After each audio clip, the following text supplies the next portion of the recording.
Hello everyone, welcome to our channel Education Hotspot. तो CBSE के class 12 sociology के paper पेपर 2 का सेक्शन भी हम लोग कंप्लीट कर चुके थे। Now it's time to cover up section C. देखिए, यहाँ क्वेश्चन कवर करने का मतलब सिर्फ यही नहीं है कि यही question as it is exam में उठ के आ जाएंगे, लेकिन इन क्वेश्चंस के थ्रू आपका बहुत सारा इन टॉपिक से रिलेटेड जो कंसेप्ट है वो क्लियर हो रहा होगा। और जब आपका कंसेप्ट क्लियर होगा then you will be able to write similar kind of questions. अगर पूछे जाते हैं एग्जाम में तो वो आप लिख सकते हो। ठीक है, in case you are good in मतलब आपने सिलेबस कवर कर रखा है and you are good in writing, आप बेसिक चीज़ें अटैम्प्ट कर सकते हो। देन अगर आप इतना भी समझ के जाते हो तो आपके लिए ये बहुत मोर देन इनफ हो जाएंगी चीज़ें। अब सेक्शन सी जो है, सेक्शन बी लाइक 2 मार्क्स का था, तो सेक्शन सी जो हमारा है it is of 4 marks.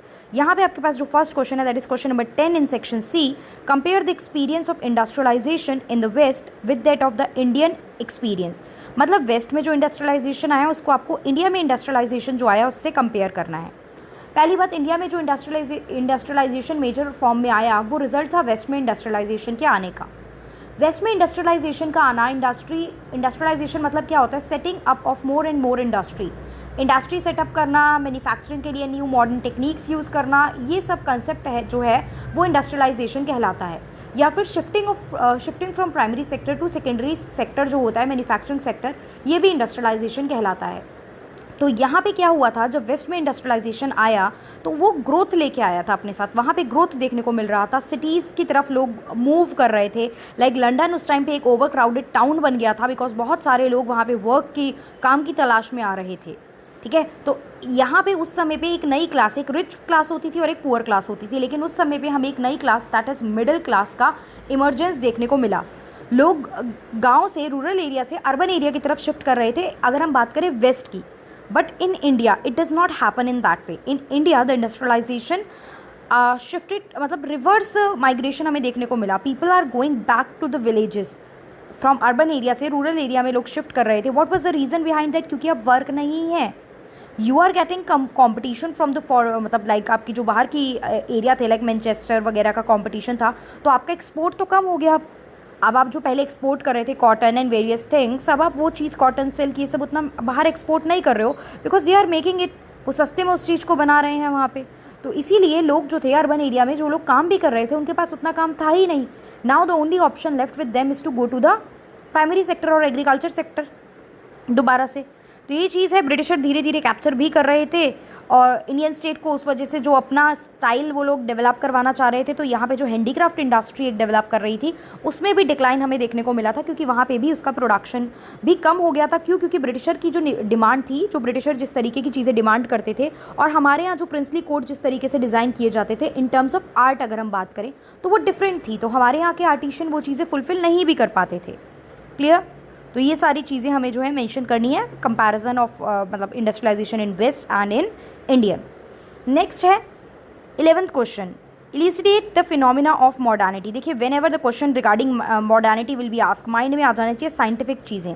Scientific मतलब ये नहीं है साइंटिस्ट बनना है, साइंटिफिक मतलब मॉडर्न सोच। ये नहीं कि एक छींक आई तो आप कहीं पे बाबा और मतलब इन सब के पास जाके इलाज करा रहे हो। आप जाओगे डॉक्टर के पास, you will look for the scientific thing, questioning करना चीज़ों को लेके। This is the concept of modernity. ठीक है, तो मॉडर्निटी में आप क्या करते हो, आप जो है we will talk about the scientific thing. हम साइंटिफिक रिवोल्यूशन की बात करते हैं। हम जो है सोसाइटी में जितनी भी चीज़ें हैं उनको क्वेश्चन करना स्टार्ट कर देते हैं। लाइक कास्ट सिस्टम जो था, तो कास्ट सिस्टम जो था वो बाय बर्थ था। ठीक है, तो यहाँ पे इस चीज़ों को बाय बर्थ मिल जाती थी ना, तो इन चीज़ों पे क्वेश्चनिंग स्टार्ट हुई। क्लियर? कि जो आइडेंटिटी है वो जो है वो मिलती नहीं है, हम चूज़ नहीं करते, उसको अचीव करना पड़ता है। क्लियर? अचीव्ड होती है वो, एस्क्राइब्ड नहीं होती है। एस्क्राइब्ड को कास्ट से डिनोट करते थे कि पैदा जिस घर में हुए आपको वही चीज़ मिल गई, तो ये एस्क्राइब्ड आइडेंटिटी होती थी। और अचीव्ड होती थी जो पढ़ लिख के हमने कमाया। लाइक मैं एक गरीब फैमिली में पैदा हुई, फिर भी मैं पढ़ी लिखी, अच्छी जॉब ली, खूब कमा लिया, तो वो सब मेरे अचीव्ड स्टेटस और अचीव्ड आइडेंटिटी हो जाती थी। क्लियर? तो ये सब चीज़ें मॉडर्निटी में आप यूज़ करोगे। मॉडर्निटी में मॉडर्न वे सोशल लेवल का एंड करना, मॉडर्निटी में मॉडर्न इंडस्ट्री में मॉडर्न वे अडॉप्ट करना, मतलब हर जगह modern idea thinking, rational thinking. Rational मतलब बिना भेदभाव के सोचना, हर चीज़ को लॉजिक से कनेक्ट करना, हर चीज़ को इंक्वायरी से कनेक्ट करना, इंस्टेड ऑफ आँख बंद करके उस पर बिलीव कर लेना, या फिर आपका जो पूरा तरीके से मेटाफिजिकल चीज़ें होती थी उनको बिलीव कर लेना। सो this is the concept of modernity. अब इसी के चॉइस में आपको एक और क्वेश्चन दिया हुआ है। देखिए, 19th सेंचुरी में जो रिफॉर्म हो रहे थे, 19th century reform initiated a period of questioning, reinterpretation and both intellectual and social growth। Example use करके इसको बताइए। देखिए, रिफॉर्म तभी आ रहे थे जब लोग चेंज लाना चाह रहे थे, बदलाव तब लाना चाहेंगे जब उन्हें क्यों जो पुराना सिस्टम है उसमें क्या कमी है वो पता होगी। तो यहाँ पे यही चीज़ हो रही थी, लोगों को पता थी चीज़ें। People want the progress, people want equality, people do not want exploitation, be it with women, be it with Dalit, be it economic के मतलब आप इन्वायरमेंट के साथ एक्सप्लॉयटेशन कर रहे हो, people do not want that. तो यहाँ पे फीमेल एजुकेशन की बात थी, सती प्रथा एंड करने की बात थी। They are like raising the question on these kind of thing. फिर इसमें आप वही देखिए, मुस्लिम सोशल रिफॉर्मर यहाँ पे भी मेंशन करा गया है। मुस्लिम सोशल रिफॉर्मर की भी बात करोगे जिसमें पॉलीगैमी, मल्टीपल मैरिज, पर्दा वाला सिस्टम, इस सब को जो था वो एंड करने की बात की गई थी। और इसमें जहांरा शाह निवास ने all India Muslim ladies Congress भी स्टैब्लिश की थी। क्या की थी? All India Muslim ladies conference भी करी थी। अलग अलग जगह डिबेट्स होते थे, पार्टिसिपेशन किया जाता था, प्लस माइनस डिस्कस किए जाते थे चीज़ों के, आर्ग्यूमेंट होता था एंड देन फिर डिसीजन चीज़ों के रिगार्डिंग लिए जाते थे।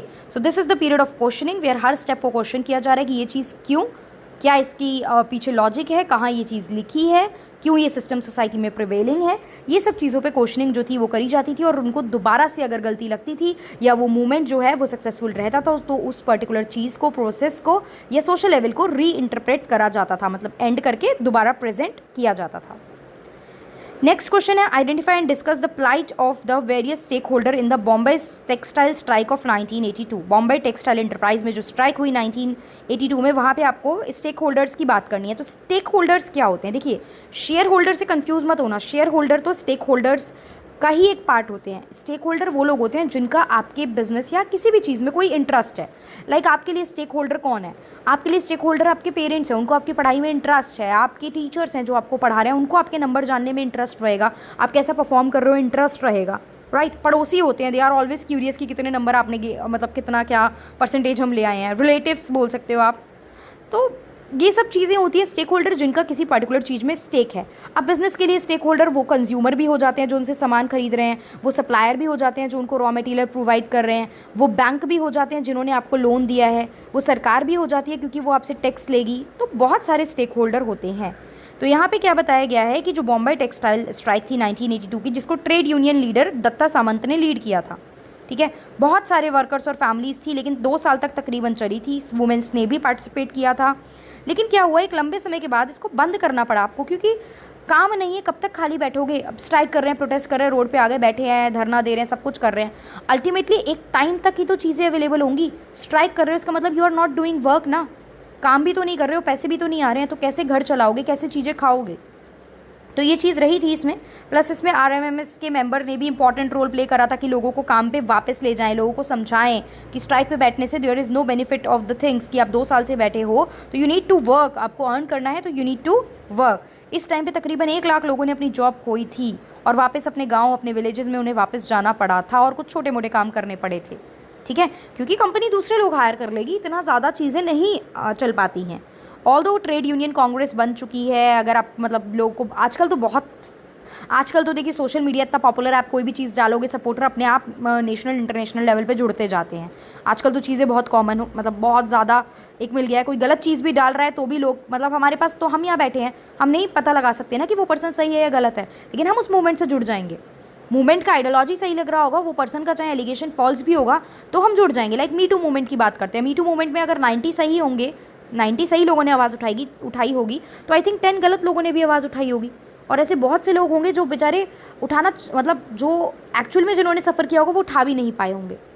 तो ये सब चीज़ें होती हैं। खैर, this is not the topic of discussion over here. तो यहाँ पे हमने सेक्शन सी भी कंप्लीट कर लिया। आई थिंक अब आप लोगों का क्वेश्चन नंबर 10, 11 एंड 12 भी डिटेल में कवर हो गया है। एक वीडियो और बना के we'll cover up the question number 13 and 14। Jharkhand वाला आप लोगों को बहुत डाउट भी रहता है, बहुत से बच्चों को डाउट रहता है इन क्वेश्चन में, तो वर्ड टू वर्ड डिटेल में मैं आपको ये पूरा पढ़ के बता दूंगी। तो हम बहुत जल्दी आपका ये पर्टिकुलर क्वेश्चन 3 क्वेश्चन कवर हो जाएंगे। आई थिंक 13 में चॉइस भी है एंड 14 देन कवर करके we guys will finish this.